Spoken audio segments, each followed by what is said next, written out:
My legacy is hope and kindness. Tikkun olam, repair of the world. Optimism and a celebration of life. Building the Jewish nation spiritually and ensuring that we continue to do so forever.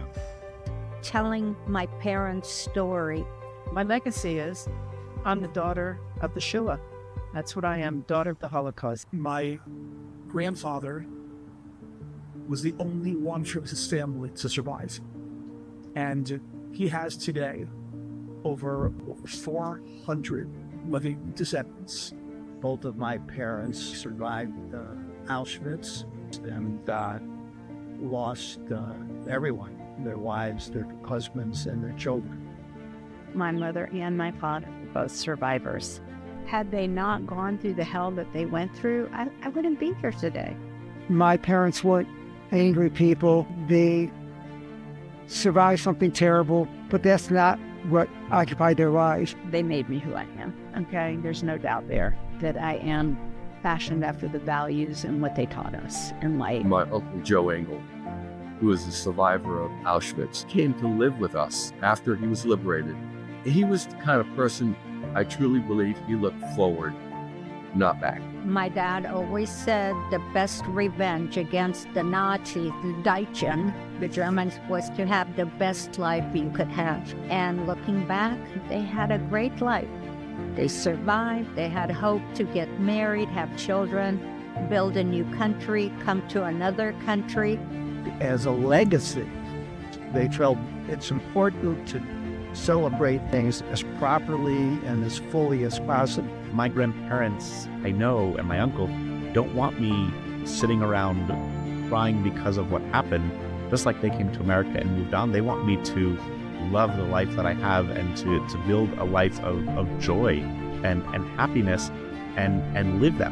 Because if not, what did they survive for? Be nice. Love everybody. That was Joe's story. It's changed my life. It has given me a better outlook. I think things that were just small things that were not important are important. I try to live my life to the fullest. I believe we're in a very dangerous place right now in our country. It is scary. It is dangerous. I didn't ever think I would see anti-Semitism at this level. My grandparents' legacy that they left with me was one of commitment to family, commitment to my community, Jewish and the wider community, and commitment to the state of Israel. Experience of the Holocaust as part of collective Jewish memory means that it's embedded in our DNA. We can be resilient, we can be strong, but our narrative also has to be a cautionary one. Terrible things can happen. Look at it as a lesson to be learned, a warning sign that when minorities, political dissidents, Jews, people of different sexual orientation are persecuted, that we as a society need to stand up. Standing up when a black church is shot up, that's one way their legacy is lived on. I think what Charleston's done with Holocaust Remembrance programs and Holocaust memorials, HaShoah events, etc., has been incredibly powerful to see everybody come together. The Remember program, the Speakers Bureau, the Remember Project, the annual HaShoah commemoration served a critical need in educating the community about the evil that was the Holocaust. One of our scrolls in our ark is a Holocaust surviving scroll from the Czech Republic. There's a bit of pride just having it as a part of our spiritual space, but there's a different level of pride when you bring it out, you engage it. I interviewed numerous survivors around South Carolina to document their stories for posterity. I've reached a part of my life now where I can spend a lot more time speaking to people about what my parents lived through. And, you know, when Joe Engel passed away last year, he said, don't you let them forget my story. And I won't, because there's so much to be learned from what he went through. If we don't know our past, we can't try to fight the things that are ahead of us in our future to keep it from happening again. I have been speaking about the Holocaust for over 30 years. It's my way of fighting anti-Semitism hate. Sometimes it's difficult to talk about it, and I sometimes get emotional. thinking about my parents. But most of the time, I feel very good about getting that story out, especially when students or other people ask questions. I started teaching the Holocaust as part of a memoir unit in high school English class about Elie Wiesel's Night. And the children of survivors come into my classroom to speak. The level of respect that students have for someone who may not have witnessed the atrocities of the Holocaust but grew up in a family, and how that was communicated to them, is profound. I find that when people hear that 6 million people or 11 million people were murdered during the Holocaust, they can't get their arms around that. But when you tell stories about your family, personal stories, that resonates with people. When I speak to kids, I tell my parents' story, and I try to bring in the power of one. How, a lot of kids say, I'm one person, what can I do? What can do a lot. Contemporary students are faced with a barrage of misinformation and propaganda. And so one of the goals in the classroom is to equip them with accurate knowledge from firsthand accounts and how stories are passed from generation to generation to keep memories alive. I tell them we hardly have any Holocaust survivors left. And we as second generation are not getting any younger. So I tell them I'm making you our ambassadors against hate. When I see what's going on in our world today, and I look at the people who are being trained to teach the Holocaust, who are teaching the Holocaust, who are learning about the Holocaust, I feel very hopeful. They're so committed, they're so passionate, they're so dynamic and interested, and they want to be leaders. And I'm confident that they will carry the torch. My legacy is service to the community. True to yourself, kind to everybody, and love everybody. I hope my legacy will be humility, enough to learn from those I'm blessed to serve. My legacy is keeping the survivor stories alive. My legacy is teaching my students to tell their stories. My legacy is empowering the next generation. My legacy is Jewish education, Jewish identity, Jewish, and to live up to that legacy of being strong and proud Jews everywhere we go, every single day.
a signal for me to talk louder. In 2023, they documented 85 incidents of anti-Semitism here, about 93% increase from the previous year. In the U.S., these instances rose a staggering 140% from 2022 to 2023. Incidences rose, and South Carolina reported a 93% increase in number of anti-Semitic incidents year over year. The majority of incidents tracked by the ADL involved harassment, which are cases in which one or more Jews or people perceived to be Jewish were harassed verbally or in writing with anti-Semitic slurs, stereotypes, or conspiracy theories. While these numbers are staggering, we know we can counter hate. Despite all that was taken from them, Holocaust survivors did not wallow in their suffering, nor stagnate in their desire to build new lives for themselves and their children. Their hope and resilience have inspired us, the next generation. They inspired us to continue Holocaust education and fight hatred. We do this by never forgetting the lessons of history. Remember Program Speakers Bureau, consisting of local survivors and their descendants, speak all across the greater Charleston area. In 2023, we spoke to over 3,600 community members, and already in 2024, we have reached close to 1,300 people, ensuring the truth of the Holocaust is remembered for all generations to come. We also have an outstanding group of teenagers in the Remember Project. This diverse group is carrying the remembrance of the Holocaust forward while also taking action in their schools and community. Through this initiative, the Charleston Jewish Federation partners with statewide and national organizations such as the South Carolina Council on the Holocaust and the ADL. They do this to equip the students with the tools required to stand against the incidents of bias and hate they will undoubtedly witness or experience. Over the past 6 years, almost 80 students from more than 20 schools have completed this program and have committed to share the lessons of the Holocaust. I will leave you with the words Joe Engel, of blessed memory, spoke at the end of his talks. Remember and be kind. It is now my honor to introduce Jeffrey Collender, son of Pincus and Renee Collender, to talk about the 25th anniversary of the Charleston Holocaust Memorial.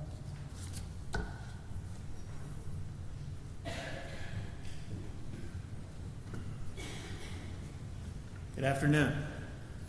On behalf of the entire Collender family, I'd like to thank you for this opportunity to speak here today in honor of our parents, Pincus and Renee Collender, as well as the other survivors who were welcomed into Charleston and who contributed so much to the city, and also in loving memory of the 6 million. I am honored to be part of this observance, especially on the upcoming 25th anniversary of the dedication of the Charleston Holocaust Memorial. I have not lived in Charleston for many years, but Charleston is my home, and I proudly consider myself a Charlestonian. I'm always promoting the city and telling people what a wonderful place Charleston is to visit and to live. Often, when I tell people I'm from Charleston, the first question is, they have Jews in Charleston? They then have to listen to me go on ad nauseum that Charleston had the largest Jewish population in the country in the mid-19th century, what a great place it was to grow up in, and what an amazing and close Jewish community the city has. During World War II, my mother was in a slave labor camp in Częstochowa, Poland, along with her mother and her much younger brother, Michael Fox. She and her mother actually dressed up Uncle Michael as a girl in the camp. Otherwise, he would have been separated from them and most certainly killed. After the war ended, my mother wrote a letter to Otto and Sarah Fox, her uncle and aunt here in Charleston, to see if they could help get her into the United States. Family lore has it that the letter was addressed to Otto Fox, Charleston, South Carolina. Uncle Otto and Aunt Sarah then paved the way for my mother and uncle to be admitted to the United States, despite the restrictive immigration laws then in effect. My father survived the horrors of Auschwitz and the Death March, and was the only survivor of his extended family. After the war, he waited for 5 years before the U.S. allowed him into the country. On the boat to the U.S., he was debating whether to live in New York, Chicago, or Los Angeles, these cities that he had heard so much about. But upon his arrival in New York, someone from the Hebrew Immigration Aid Society, HaShoah, came up to him and said that the Charleston Jewish Community Center had sponsored him and he was going to Charleston. To which he replied, "Charlie's Town? What is that?" What a wonderful and fortuitous thing that turned out to be. In Charlie's Town, my parents met either at Jewish War Veterans Dance or set up by friends, I've heard both, married, ran a successful furniture store, Globe Furniture Company for those of you who remember, and most importantly, at least in my eyes, had 3 children and 6 grandchildren, and now a great-grandchild. The survivors, given the opportunity, flourished in Charleston. The Collanders, Weintraubs, Popowskis, Ingalls, Markowitzes, Kahns, Greens, Freudenbergs, Kaliskis, and others all contributed so much to the city, culturally, religiously, socially, and economically. They worked amazingly hard and also gave back to the community. And the survivors instilled in their children the same set of morals and ethics that they had. Their children were able to receive the education they had been denied, and many of these children have become doctors, lawyers, dentists, accountants, teachers, and businessmen. They honor their parents by continuing to give back to the city and community. And Charleston, recognizing the contributions the survivors have made, gave back to them. When my father, along with Joe Engel and other survivors and community members, went to Mayor Joe Riley in the mid-1990s to talk to him about the possibility of building a Holocaust memorial, he did not hesitate, enthusiastically saying yes. To think a city the size of Charleston, with its relatively small but vibrant Jewish community, would build a Holocaust memorial is amazing, especially so many years ago. What a great partnership the Jewish community had with the city to make the memorial happen. Thanks to the efforts of the survivors, as well as David Popowski, Jennifer Phillips, Anita and Jerry Zucker, Mayor Riley, and Jeffrey Rosenblum, the memorial was built. The memorial continues to honor the survivors, recognize what they lived through and lost, and acknowledge the contributions they have made to the fabric of the city. Further, the city and state eagerly worked with the survivors to include Holocaust education in the school curriculum and start an annual Holocaust walk in Charleston, among many other things. Seeing the memorial not only honored the survivors, but also gave validation to the experiences they went through. Especially in this day of misinformation and Holocaust denial, the memorial illustrates what has happened to the Jewish people throughout the years and what continues to happen to us. The importance of the memorial is seen even more so now in light of the horrific events of October 7th and the subsequent and continued spike in anti-Semitism. The memorial stands as a testament to the contributions the Jewish people here in Charleston, in the United States, and around the world have made, and most importantly is a recognition that another Holocaust cannot and will not recur, never again. My father, along with Joe Engel and many other survivors, took it upon themselves to educate the unknowing public about the Holocaust. This was at a great emotional cost to them, as it constantly reminded them of the horrors they lived through.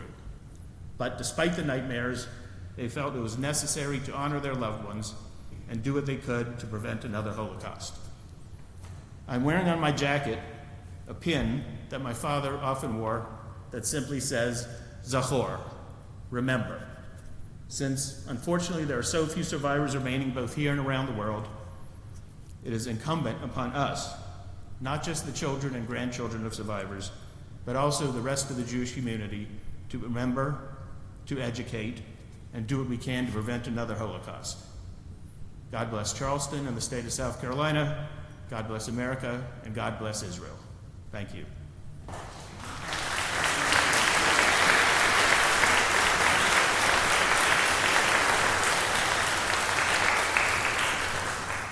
It is my distinct pleasure to introduce Rabbi Alexander of KKBE and her son Eli Sherman to lead us in prayer.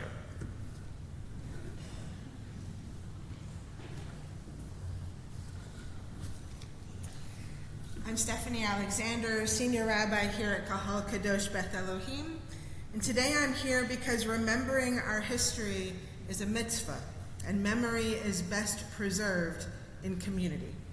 My name is Eli Sherman. I'm a sophomore at Academic Magnet and a current member of the Remember Project. We recall with bitter grief the catastrophe which overwhelmed our people in Europe, adding an unprecedented chapter to our history of suffering. We mourn for 6 million of our people brutally destroyed by, quote, civilized people, behaving like savages. The cruelties of Pharaoh, Haman, Nebuchadnezzar, and Titus cannot be compared with the diabolical schemes of the modern tyrants who sought to exterminate an entire people. The blood of the innocent who perished in the gas chambers of Auschwitz, Bergen-Belsen, Buchenwald, Dachau, Treblinka, and Theresienstadt cries out to God and humanity. We will never forget the burning of the synagogues and houses of study, the destructions of holy books and scrolls of Torah, the sadistic torment and murder of scholars, sages, and teachers. They tortured the flesh of our brothers and sisters, but they could not crush their spirit, their faith, their love. We recall our brothers and sisters in the Warsaw Ghetto and in other hellish places who valiantly rose up and defied the monstrous adversaries. We recall the heroism of those who, in the face of unprecedented and overwhelming force, maintained Jewish life and culture and asserted Jewish values in the very midst of enslavement and degradation. Even as we mourn, we recall those precious few compassionate men and women of other faiths and nationalities who, at the peril of their lives, saved some of our people. Of such individuals did our sages teach, the righteous of all generations have a share in the world to come. O God, remember your martyred children. Remember all who have given their lives for the sanctification of your name. And I invite us all to say, Amen.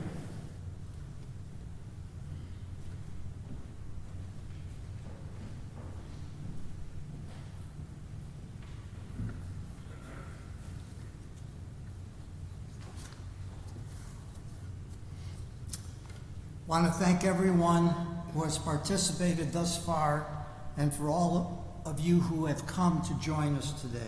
My name is Joe Rothstein, and I am your MC for this afternoon.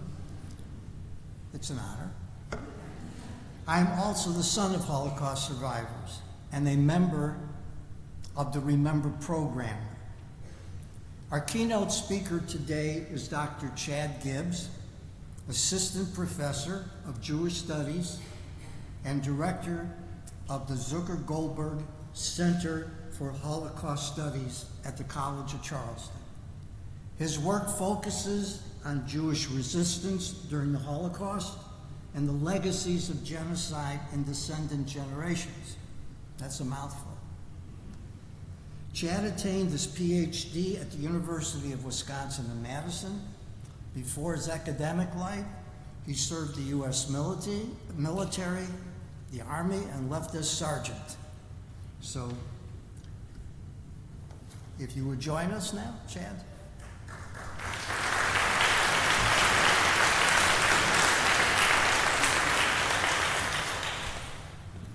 Thank you. It's such an honor to be with you today.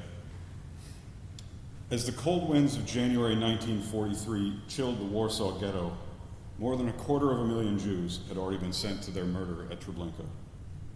After that, however, there was a pause. The roughly 60,000 Jews left in the shrunken and starving remnant of the ghetto knew what was likely to happen next. They had been warned.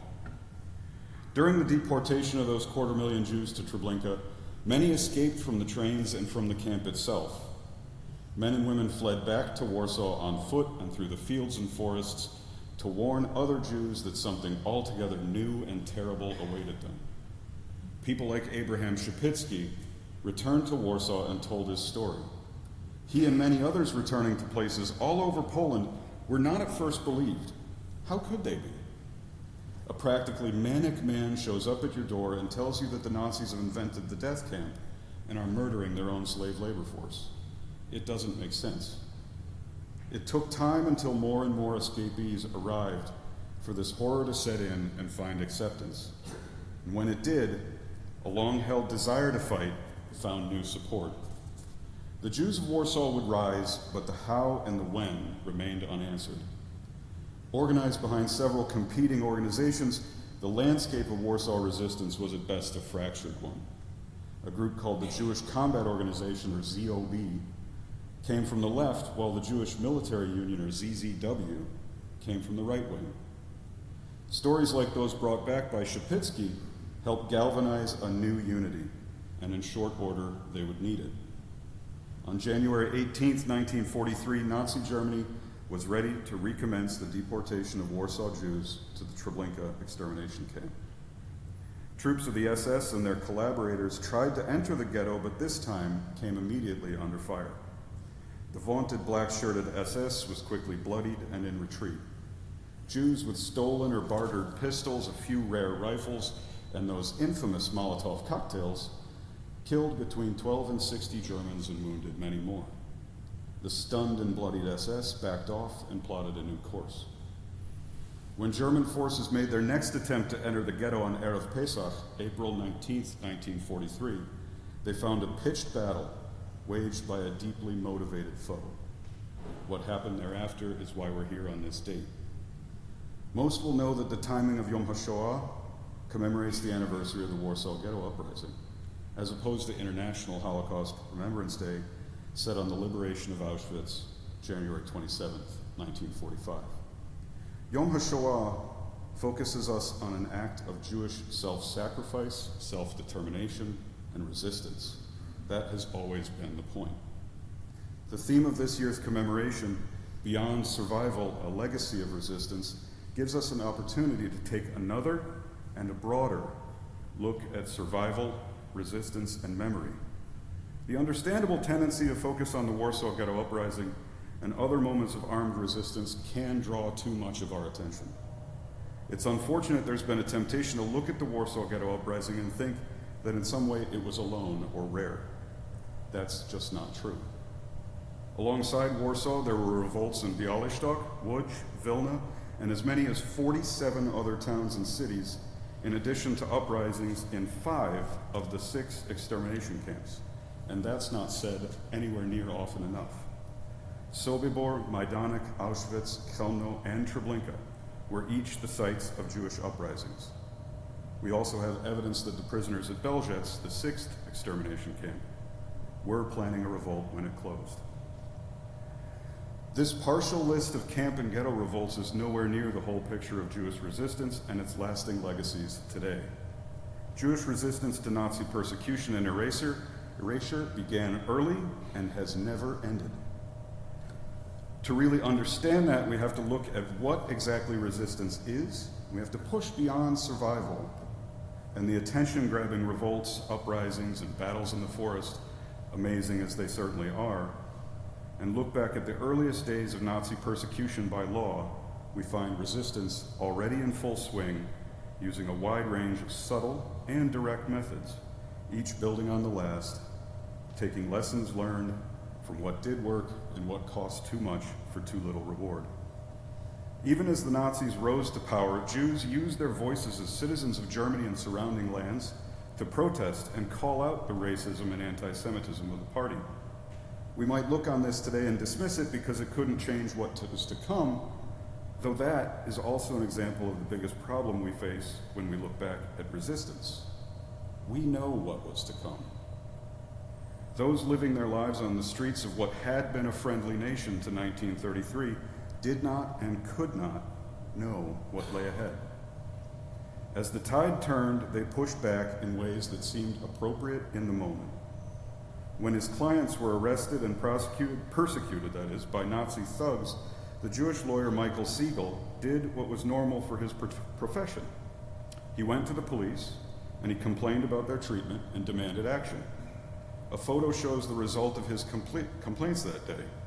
Siegel was attacked, and for whatever reason, Nazi stormtroopers took his shoes and cut off his pant legs, next hung a sign around his neck and forced him to march through the streets of Munich in an attempt to publicly shame him and deter others. That failed. The sign around Siegel's neck said, "I won't complain to the police anymore," though Jews continued to advocate for themselves and for their people all over Germany. As the new state waged a legal war against Jews, Jews waged the same right back at them. They filed petitions in their thousands, and they fought official violence with its own tools. We've forgotten how often they became thorns in the sides of this supposedly immovable government. One historian recently uncovered this by compiling thousands of court cases in which men and women advocating for themselves or speaking out were labeled by the regime impudent Jews. That same historian found that those same Jews often won their cases. In the early days, Jews defaced swastikas, mocked rules intended to deprive them of public life, vandalized propaganda, and tore down party property. Their acts show us again that the conversion from democratic state to Nazi totalitarian nightmare wasn't so simple or so fast. It took time for the party to remake every corner of German public life. As they fought to take that control, Jews fought to save what was theirs and the lives of loved ones.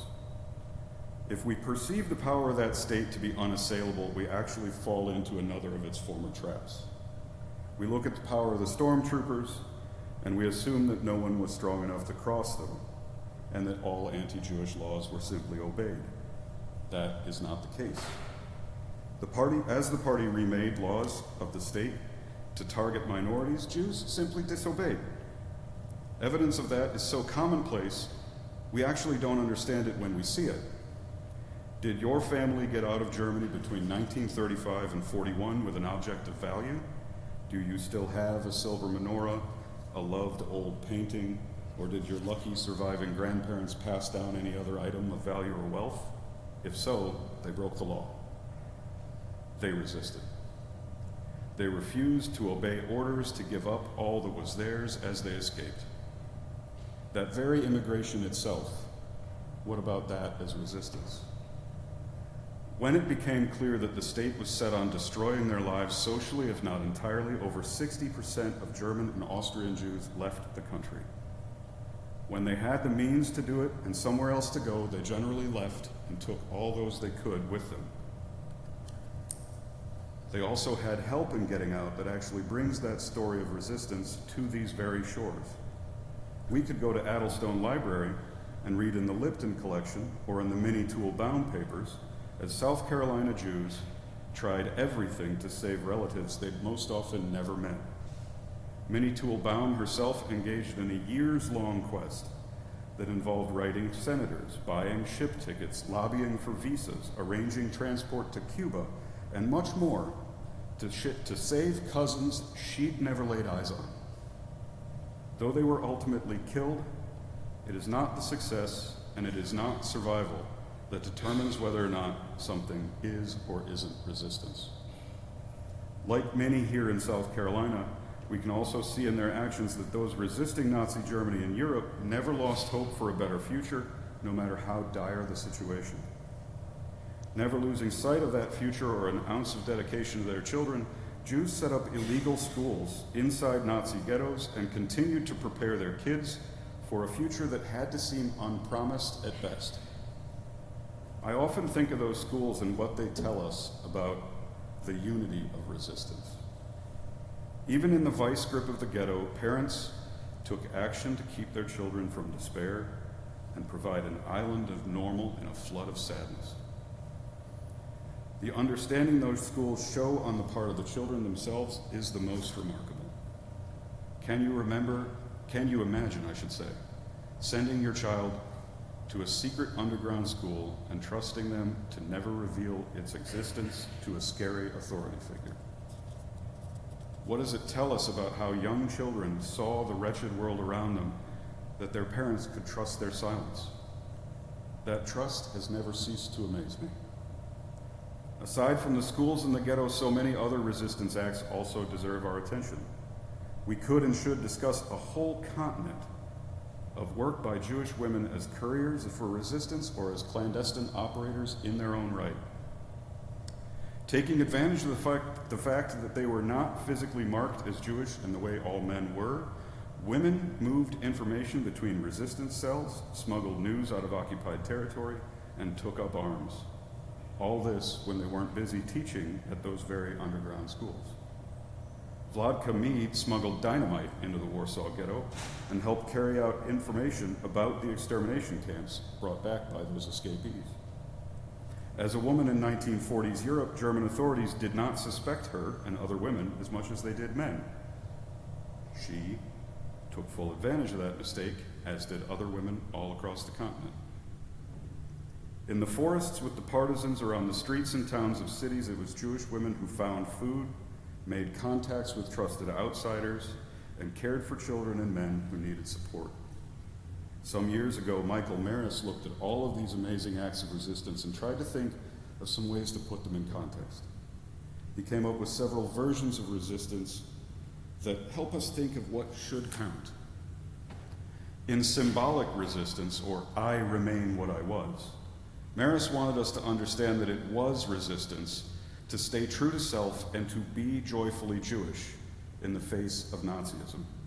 They had, after all, banned religious practice in the camps and ghettos. In polemic resistance, or I tell the truth, he wanted us to think about all the times that carrying the message, warning others, and continuing to dispel lies was indeed resistance. In defensive resistance, or I aid and protect, Maris wanted to show us all the times Jews acted to save others when they knew it wouldn't do anything for them personally. In the course, of course, offensive resistance, or what he called I fight to the death, we return to the category we know so well. Those moments where Jews had the opportunity to take up arms and meet force with force. If those last two are the easiest categories to understand, it must be polemic resistance, and the true power of what it means to tell the truth that can evade us the most today. It is understandable that resistance moments people find most fulfilling might be when Mordechai Yanelevich leads his group in a fight to the death in Warsaw, or when the Bielski brothers and their friends took on the Germans and Polish collaborators in the forest, or when Fania Bronsowski carried messages and fought in the woods for the Vilna Jewish underground. These are visible, immediate, and lethal. Behind them, however, there's so much more. You can't get to those moments without truth tellers before, and you wouldn't even know they occurred without more truth tellers after the fact. That work to tell the truth and carry the memory of the Holocaust and its victims brings us toward the present day, though it's also a story that begins during the war. When the Polish Jew Raphael Lemkin wrote his book, Axis Rule in Occupied Europe, he didn't know the whole of what was happening to his own people back in Poland. Safely in New York in 1944, he worked with a fragmentary knowledge of what we would now call the Holocaust. His words would unfortunately prove prophetic. In that book, Lemkin defined and gave name to the crime of genocide. He invented that word and gave us its meaning. Not long after his book came out, Lemkin's definition was accepted almost entirely by the United Nations as the 1948 Convention on the Prevention and Punishment of the Crime of Genocide. Today, we understand genocide as a crime that takes place in 10 distinct phases, the last of which is denial. Every genocide ends in denial and even in the preparation for denial. This began at the hands of the Nazis themselves as they retreated across Eastern Europe. A special unit called Sonderkommando 1005 swept across the path of German crimes, digging up mass graves and incinerating the remains of victims. As the Third Reich was losing its war, it attempted to cover its tracks and make sure the Holocaust became a page of history never to be written. By then, European Jews trapped inside the Nazi grip understood this danger as much as Lemkin did from the safety of this country. In Warsaw, where we began, Emanuel Ringelblum and his circle created the Oneg Shabbat underground archive to make sure that German crimes would never be forgotten for lack of evidence. When archive survivors Rachel Auerbach and Hirsch Wasser dug up this hidden trove after the war, they helped set the slow wheels of justice in motion. They were not alone in that work to document crimes or find justice for the victims. Certain survivors like the great Simon Wiesenthal would devote the whole of their lives to justice and memory. He opened a one-man office in Vienna from which he tracked down Nazi perpetrators and shamed post-war governments into action. Without him, many of the most infamous killers would have gone unpunished. When Wiesenthal said, quote, "I have never forgotten you," unquote, he meant it, and as others have told you, he was once again not alone. Seated on a park bench in this very city, there was another man who refused to forget and who insisted we all remember when he was no longer here. Charleston's Joe Engel was, I like to think, this city's first Holocaust memorial. He was never alone, of course. Joe often spoke alongside his friend Pincus, and we're honored by the presence of other survivors here today. Joe's decision to sit on that park bench with a name tag that labeled him a Holocaust survivor and invited questions just gets me. That act, along with countless speaking engagements undertaken by all other survivors in this city and their descendants, is resistance. That last phase of genocide is the deliberate erasure of the crime. What you do today defeats the attempt to ignore or deny the Holocaust. From telling the family's story to learning more about the Holocaust and fighting any effort whatsoever to deny or minimize this history, it is all resistance. Beyond survival, there was self-determination and hope, and when lucky, there was new life. In that new life, from generation to generation, there is memory and commemoration. These things are resistance, and in Joe's words, they are the duty of all of us who heard their stories for as long as you're going to live. Thank you.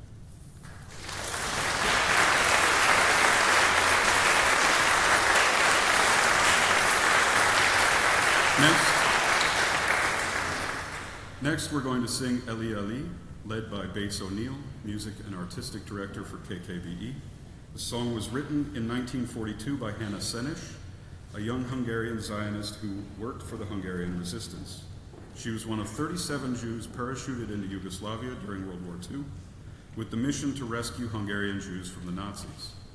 During this operation, Hannah was caught, imprisoned, tortured, and eventually executed by the Nazi-backed Hungarian military.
Bates, it's obvious you've been blessed with a beautiful voice, and we've been blessed to hear it. Thank you.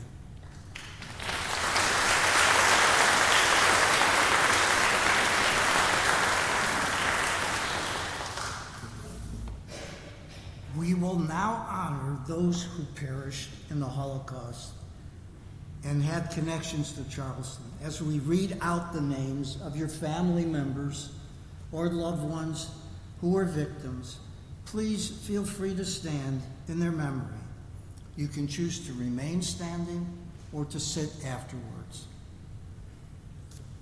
This year, we lost two of our local survivors, Francine Taylor and Ann Fields. Coming up now to help us remember them are Samantha Krantz, the family of Denny Remember Program Grant Associate, Atkins, and Sophie Levinson, the family first of participants Matiste in the Remember Agrest, the Albinovic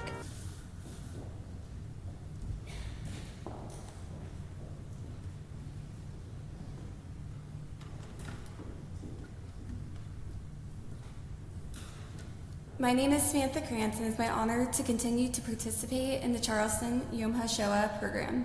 This commemoration gives us a space to remember our local survivors who made the biggest impact on our lives.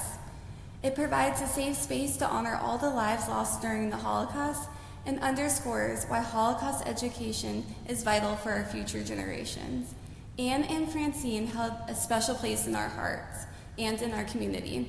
We honor and remember them today and every day. My name is Sophie Levinson, and I was part of the first Remember cohort. I just finished up my sophomore year of college, and I'm honored to be back home in Charleston to help honor Anne and Francine, who meant a lot to me. In the vast expanse of history, amidst the countless stories of struggle and triumph, there are two names that shine brightly: Anne Fields and Francine Taylor. Their lives, marked by the indelible scars of the Holocaust, serve as powerful reminders of the resilience of the human spirit in the face of unimaginable adversity. Anne Fields, a survivor of the Holocaust, endured the horrors of Nazi persecution with unwavering courage and strength.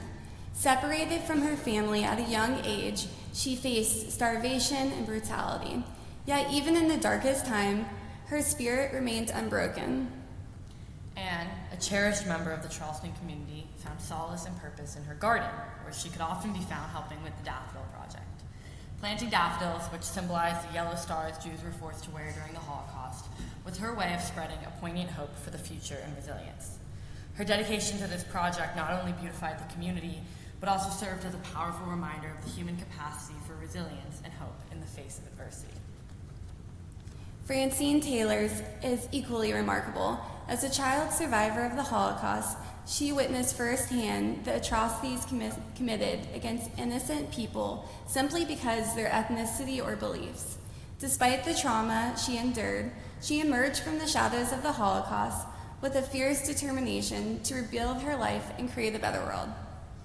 Francine, with her very warm and welcoming spirit, would greet you with a smile and a French compliment, her kindness and grace touching the lives of all who crossed her path. Her ability to find joy and beauty in life despite the darkness of her past was a testament to her strength. In addition to their extraordinary journeys, Anne and Francine were tireless advocates for Holocaust education and remembrance. Their work touched the lives of countless individuals, inspiring future generations to learn from the lessons of history and to stand against hatred and intolerance. They traveled to schools, community centers, and events, sharing their stories and educating others about the horror of the Holocaust, ensuring that the memories of those who perished would never be forgotten.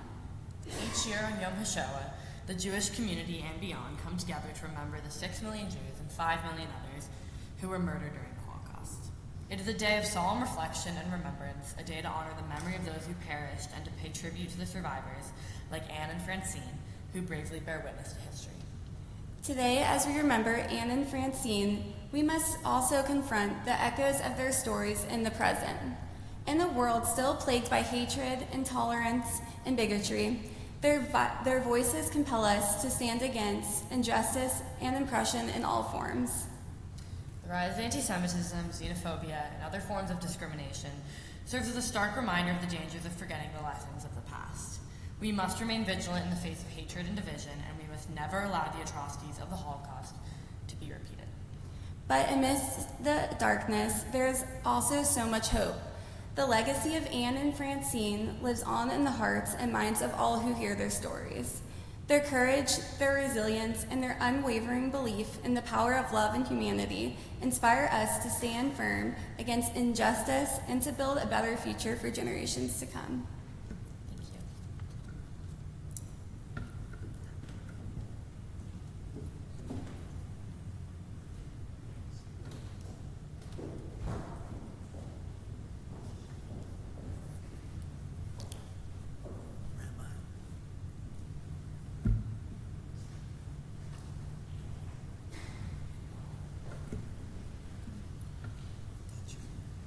Before we recite the Mourner's Kaddish this afternoon, we'll play the video of the names of those victims of the Shoah that are connected to families and people here in Charleston.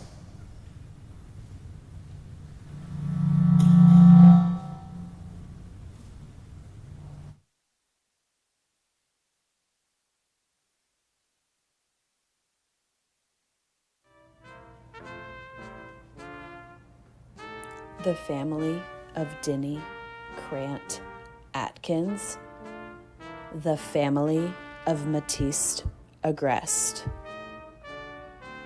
the Albinovic family, the family of Esther Beckman, the family of Xenia Barenbaum, the family of Naftali Berger,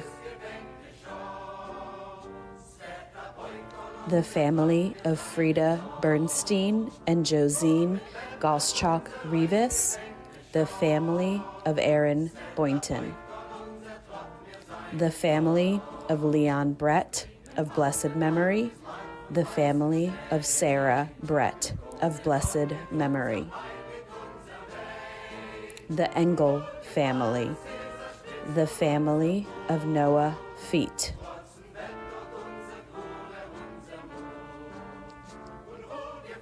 the family of Dr. Dennis Fisher, the Fox family, the family of Margot S. Freudenberg, the family of Vivian Friedman, the family of Sam Green of blessed memory, the family of Reggie Gigi, the family of Isaac Hopstein, the family of Madeline Hershenson, the family of Deborah Hirschhorn, the family of Pincus Collender of blessed memory, the family of Brenda Letterman, the Fetterman family, the Lend family, the family of Laura Leroy, the family of Jeanette Goldstein and Walter Leventhal, the family of Maury Lipton of blessed memory, the family of Sonia Livingston, the family of David Lovey, the family of Deborah Lukash, the family of Charles and Gucia Markowitz of blessed memory, the family of Natanya Miller and Jaffa Miller, the family of Shirley Mills and Faye Burns, the family of Michael Mills, the family of Roman Pekar, the family of Howard Peskin, the family of Ida Polichenko, the families of Paula Popowski and Henry Popowski of blessed memory, the family of Marilyn Ramey, the family of Eileen and Russell Rosen, the family of Barbara Rosenberg, the family of Lynn Abraham Ross, the family of Edie Rubin, the family of Evelyn Sarasone, Meyer Lipman, Max Kirstein of blessed memory, and Rachel Steinert. The family of Charles Goldberg, Helene Goldberg Scharf, Faye Goldberg Miller. The family of Victor Schreier. The family of Vera Semmel of blessed memory. The family of Joe and Mary Jo Rothstein. The family of Robbie Scott. The family of Joseph Sokol. The family of Samara Stern.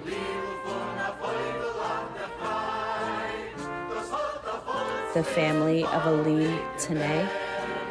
The family of Murray Treiser.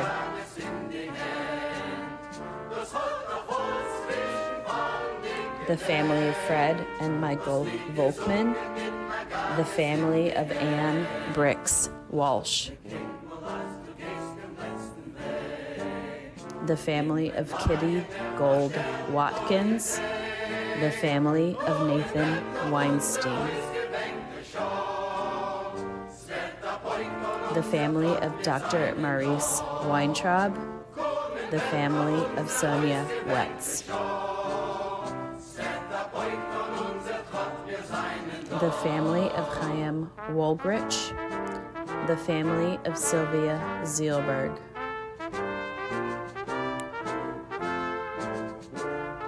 The family of Anita Goldberg Zucker. The family of Jerry Zucker of blessed memory.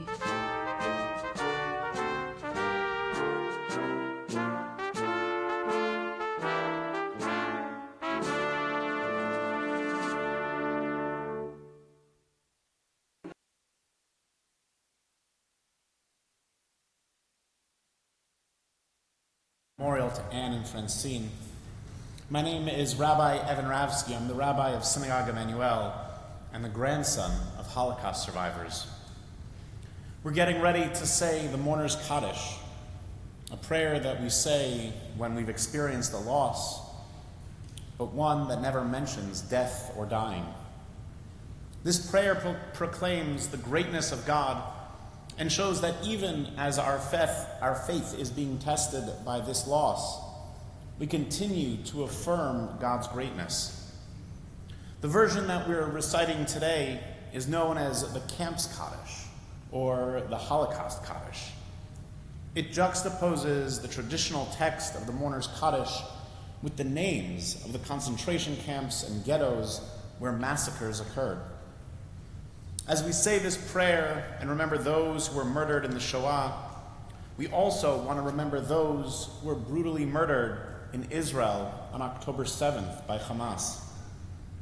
On that day, over 1,200 Israelis were murdered and around 240 were kidnapped. Today, we remember them too. Memory is a collective legacy of the Jewish people. Remembering is what we do. Grief-stricken, we recall our brothers and sisters who no longer walk this earth, cut down, whether in their youth or old age, by the vicious hand of evil. May God comfort us and sustain us in our sorrow. We stand as we join in reciting the Kaddish. The words can be found on the screens behind me and in your program. We read together. Yitgadal, Auschwitz, Yitgadash, Lodz, Shemei Rabbah, Be'alma Divra Kirutei, Honar, V'imlich Malchutei, Babeyar, Biachon Uviamechon, Maidanek, Uvchaye Dechol Beit Yisrael, Birkenau, Ba'gala Uvizman Kariv, Kovno, Yankoska, V'imru, Amen.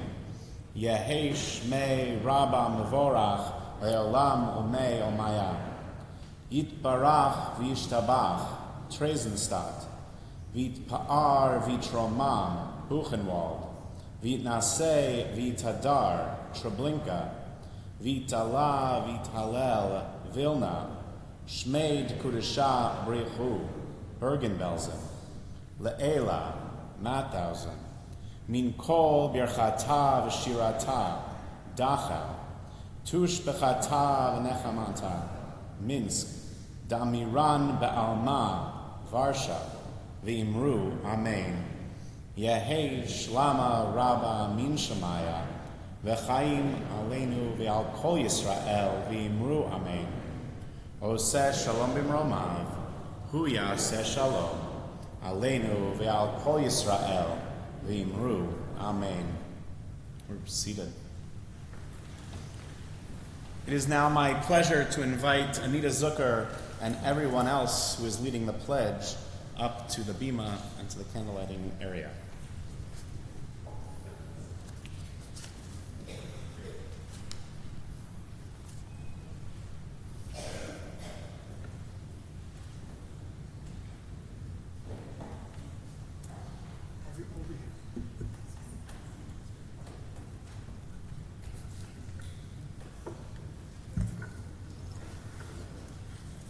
My name is Deanie Atkins, and I am a Holocaust survivor. We are the survivors of the Shoah, the one who carry the horrors in our mind and our heart. We stand up here for those who have lost both in the Shoah and since. We have dedicated our lives to educate future generations about the Holocaust, ensuring that such atrocity never recur in history. Ladies and gentlemen, I am the proud daughter of 2 Holocaust survivors, and thanks to them, my belief in Tikkun Olam, repairing the world, is stronger than ever. Shoah is the term used to describe the catastrophic murder of 11 million human beings between 1938 and 1945. 6 million of those victims were Jewish, including 1.5 million children. 5 million others were persecuted for their religious beliefs, political views, sexual orientation, or physical and mental disabilities. Every year we come together to pledge that none of these victims be forgotten, and to remember that so long as any of us are persecuted, none of us are free. The pledges that will be read out loud will represent different members of the community who were impacted by the atrocities of the Shoah. As each representative reads their respective pledge, we ask that if you are also part of that community, to stand and read the pledge aloud as well. You've already heard the pledge led by Deanie, our survivor. And next, the second pledge will be led by Joe Rothstein. My name is Joe Rothstein, and I am a child of survivors. If you are also a second generation of survivors, please stand and recite this with me. As a second generation, we embrace the responsibility of our legacy. We are the first generation born after the darkness of the Holocaust. Some of us as displaced people, through the survival of our parents and their memories, whether shared or unspoken, we are forever connected to those who perish. Their silence becomes our memory and our burden. This pledge is dedicated to our parents who suffered and survived, to our grandparents who perished, and to the over 1.5 million children cruelly murdered, including some of our own siblings. We will always remember. The third pledge will be led by Tracy Zerneklas and Logan Castle. My name is Tracy Zerneklas, and I am a third-generation grandchild of survivors. I am Logan Castle, a fourth generation, a great-grandchild of survivors. If you are also a third or fourth generation, please stand and recite this with us. As grandchildren, the third generation, and great-grandchildren, the fourth generation, and those yet to come, we recognize our duty to preserve and share our family stories. whether we intimately knew them, vaguely remember them, or never had the chance. It is our responsibility to pass on their legacy. We do this for those in our family who cannot speak, and for those who have not yet found their voice. The fourth pledge will be led by Lee Kamen.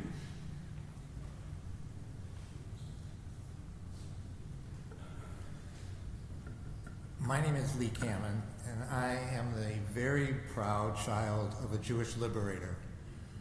My father helped to liberate Dachau. The impact of what he saw, what he experienced, never left him. If you are also connected to the military, active or retired, or a descendant, please stand and recite this with me. We honor the courageous men and women who fought for freedom during the Holocaust and helped to liberate the concentration camps, some sacrificing their own lives to do so. Their bravery in combat and willingness to bear witness helps to preserve the memories. The fifth pledge will be led by Senator Dion Tedder.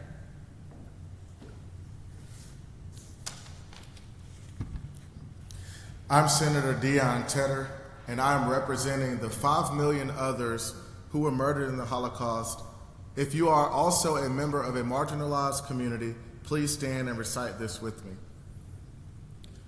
We commemorate the 5 million other victims of the Holocaust, including Roma, Jehovah's Witnesses, LGBTQ individuals, people of color, those with disabilities, resistance fighters, political prisoners, dissenting clergy, prisoners of war, and Slavic people. As members of the Charleston community, we pledge to confront hate speech and actions wherever they arise.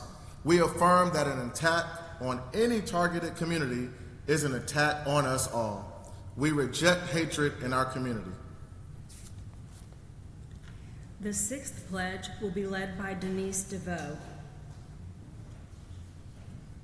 My name is Denise DeVoe, and I'm a proud educator. If you are also an educator, please stand and recite with me. As educators in the Charleston community, we pledge to be vigilant guardians of history, ensuring that the lessons of the Holocaust are not just learned, but deeply understood. Beyond textbooks and lectures, we will cultivate empathy, courage, and resilience in our students, empowering them to confront hatred and injustice wherever they might find it. We will inspire a generation not only to remember the past, but also to actively build a future founded on compassion, tolerance, and human dignity. The final pledge will be led by Layla Ragland. My name is Layla Ragland, and I'm a junior at Northwood Academy. I'm also a current member of this year's Remember project. We pledge to uphold the memory of the Holocaust, dedicated to creating a world where all are accepted for who they are. We will pass down the experiences of the Holocaust, ensuring that the memories of those who survived, those who were murdered, and those who never had a chance to truly live echo through generations. Let us not only preserve the tragedies of the past, but also confront the injustices of today with unwavering resolve. If you stand with us, please rise as a testament to our collective commitment. Thank you to everyone who stood and pledged to stand together as a community to honor the memories of those we have lost and commit to a better tomorrow. As we look around, it is clear that while the Holocaust happened almost 80 years ago and 4 generations ago, the impacts are still felt today. We're getting ready to sing Hatikva, the Israeli national anthem. Hatikva means hope, and that is what I hope we are all feeling. Hope that we are stronger together, and as a community, we all support one another and refuse to back down. You can follow along with the words on the screen behind me. Before we do that, I just wanted to thank Lee Kamen's father, because my father was in Dachau that he liberated.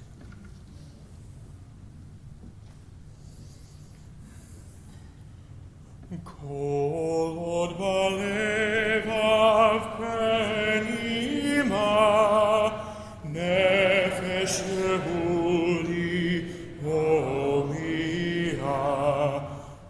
ulfate mizrach kadima, ayin letzion Sophia, od lo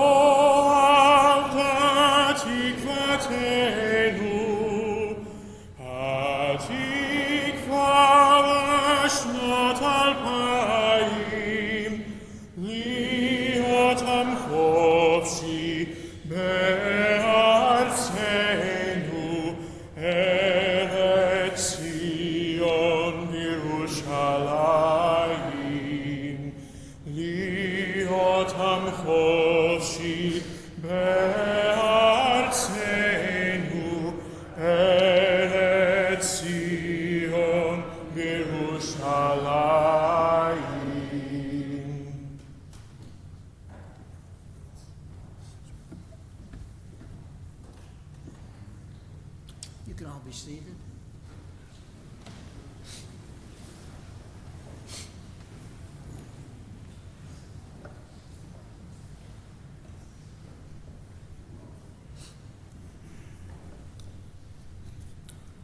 As we draw this part of our program to a close, I am deeply moved by the unity and strength of our community as we remember the victims of the Holocaust and honor their survivors among us. Their stories, their resilience, and their enduring spirit serve as guiding lights in our collective journey toward a future free from hatred and prejudice. It is both my privilege and my responsibility as childhood survivors to tell their story and to tell the story of the 6 million who were murdered. That is why I am so proud to be part of the Remember program for Holocaust education and genocide awareness. One of the 3 prongs of the Charleston Jewish Federation's strategy to confront anti-Semitism. We know that the Holocaust did not start with the rounding up of Jews and taking them to so-called work camps. It did not start with the gas chambers. It started with words, casual jokes that led to words of hate, that grew into actions of hate, that ended in murder and attempted extermination. Through the Remember program, we work to end casual acceptance of hateful speech and hate born of ignorance. As we reflect on the atrocities of the past, we are reminded of the imperative to remain vigilant against the rising tide of anti-Semitism, racism, xenophobia that continues to threaten our world today. The words spoken here today echo the urgency of our mission to confront hatred wherever it lurks and to ensure that the horrors of the past are never repeated. We know that the best way to confront and eradicate anti-Semitism and all forms of hate is through education. Hate born of ignorance can be changed, but only if we take the time to change it. That is why the work of the Remember program is so important. In just a few moments, we will end our program by walking to the Charleston Holocaust Memorial in Marion Square. As we walk, I challenge you to consider what your legacy will be and how you will resist. Upon arriving at the memorial, we will say the El Mole Rachamim, which is the prayer for the departed, which we use to honor those who were murdered in the Shoah. We invite you to take a moment to notice the symbolic design of that memorial, the bronze talit, the prayer shawl, draping the center with one of the tassels removed, which reflects the custom for Jewish burial. The four-sided iron screen surrounding the memorial defines a place apart to signify that Jews were singled out for extermination. The inscription wall facing Calhoun Street details the history of the Holocaust and lists the names of survivors who settled in the Charleston, South Carolina area. It includes the names of 24 of the major concentration camps positioned east to west to reflect the extent throughout Europe.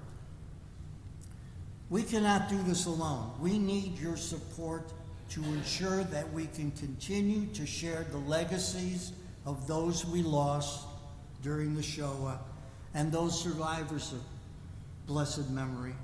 So I urge you, as we conclude this program, to join us in our mission.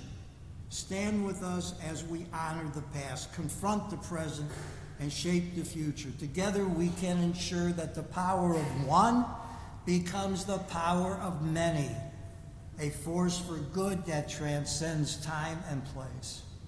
You will find information about how to get involved and contribute to this work on the back of your program.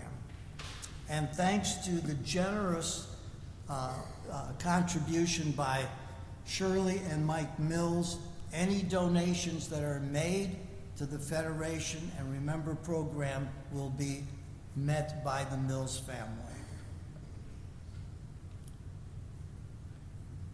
Thank you for being here today, and thank you for your continued commitment to our shared values of remembrance, resilience, and hope. Together we will make a difference. An extra thank you to the Federation professionals for the dedication to the Holocaust education and to building, securing, and sustaining Jewish life in Charleston. For those of you who requested a ride to the memorial, please wait until everyone is gone, and we will make sure that you get a golf cart ride to the memorial. Thank you all again.